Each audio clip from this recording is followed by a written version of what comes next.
The Villisca Axe Murders refers to the brutal killing of 8 people, including 6 children, in the small town of Villisca, Iowa, on the night of June 9, 1912. The murders have remained unsolved to this day and have become one of the most notorious unsolved crimes in American history.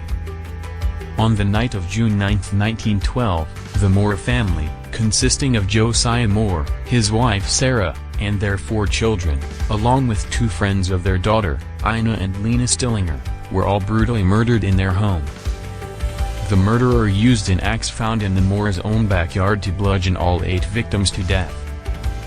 The crime was discovered the next morning by a neighbor who had become concerned when the family failed to answer their calls. The crime scene was horrific.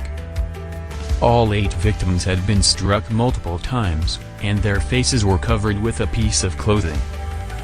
The axe used in the killings was found near the foot of the bed where the Stillinger sisters had been sleeping.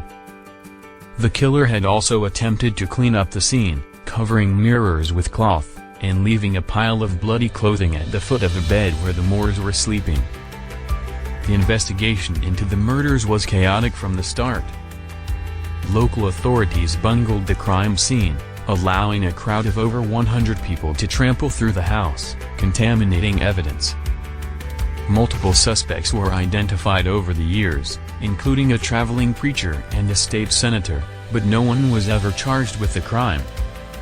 The case remains unsolved to this day. The Villisca Axe Murders have captured the public imagination for over a century, inspiring books, movies, and television shows. The house where the murders took place has been preserved and turned into a museum, attracting visitors from around the world.